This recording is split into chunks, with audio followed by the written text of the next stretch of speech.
नमस्कार मंडळी, आज आम्ही चाललो आहोत कर्जतमधील वेताळ मंदिरात। तुम्हाला आम्ही तिथलं स्वरूप, तिथे आजूबाजूचा निसर्ग, ते कुठे स्थित आहेत, आम्ही आज तुम्हाला ते दाखवणार आहोत। तर जाऊयात मग आतमध्ये। हे आपला वेताळाच्या मंदिराकडे जाण्यासाठीचा रस्ता पाहू शकता तुम्ही।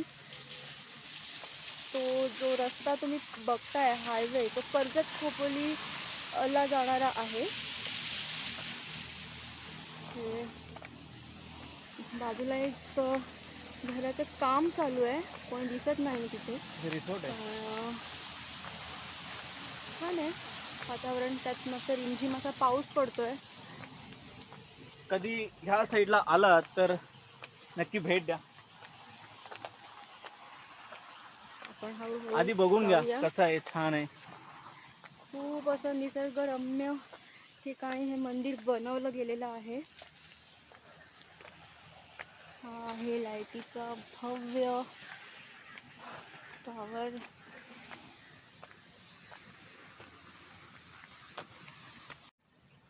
तर हे तुम्ही पाहू शकता, मंदिराच्या चारही बाजूने खूप निसर्ग खुललेला आहे, हिरवा हिरवा गार झालेला आहे। जरासा श्वास बसतोय कारण की थोडं मंदिर चढणीवर आहे, तर चढणीमुळे वर असल्यामुळे जरासा श्वास समजू शकता तुम्ही। बाकी तुम्ही हे सारा निसर्ग बघा, किती छान वाटतं। दम लागला आता तुला? हो, मला दम आणि लागलाय। हे दिसतंय आपल्याला मंदिर। आता जाऊया त्या मंदिरात। हे आहे वेताळ देवाचं मंदिर। वेताळ देवा, हा गेट खुला आहे का? लॉक आहे। तोपर्यंत आधी बाहेरचं वातावरण बघा।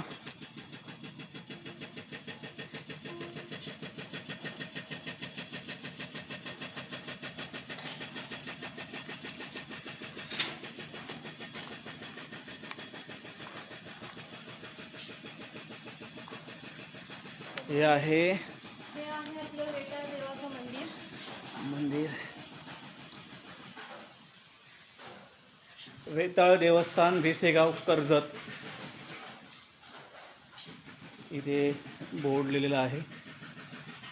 वेताळ देव प्रसन्न श्री वेताळ देवस्थान हे स्वयंभू जागृत व कडक असे देवस्थान आहे। भाविकांनी अमावस्या व पौर्णिमेला दर्शन घ्यावे। सर्वांनी मंदिराचे पवित्र राखावे। कोणतेही घाणेरडे कृत्य करू नये। लग्न न झालेल्या जोडप्यांनी प्रेमी या परिसरात येऊ नये, दिसल्यास पोलीस कारवाई होईल। सो ज्यांचे लग्न नाही झाले, जे कपल्स आहेत, त्यांनी लक्षात ठेवा, लग्न झालेल्यांनी या बिंदास। हे आहेत वेताळ देव,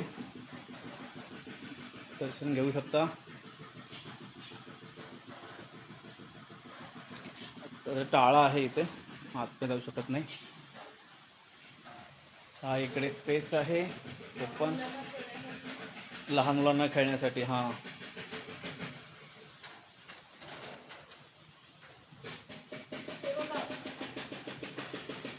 वडाचं झाड।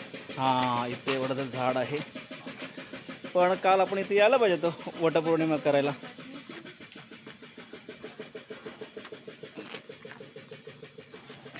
मी काल हिला बोललो आपण वटाला जाऊया, हिने घरात फांदी आणून वटपौर्णिमा केली। पाऊस होता, घरात डोहाळे जेवणाचा कार्यक्रम पण होता भाऊजाईचा, मग कसं जगलं असतं।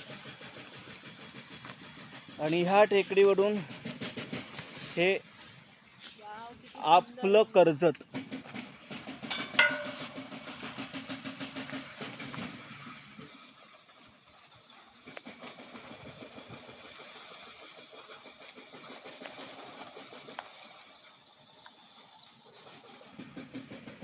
हे असं रिमझिम पाऊस पडतोय, ढग खाली उतरल्यामुळे असं वातावरण सगळं तुम्हाला दिसत आहे छान।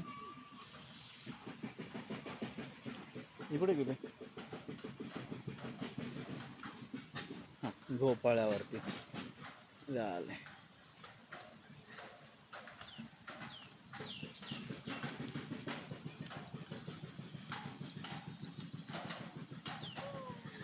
झोपाळा आपल्याकडून सुटणार नाही ना. छान ठिकाण आहे. तुम्हाला आवडलं तर लाईक करा, सबस्क्राईब करा, कमेंट करा. कसं वाटलं ते सांगा. मी तुमच्या कमेंटने आम्हाला अजून हुरूप येईल व्हिडिओ बनवायचा असा छान. ढग डोंगरावरती उतरलेत छानपैकी.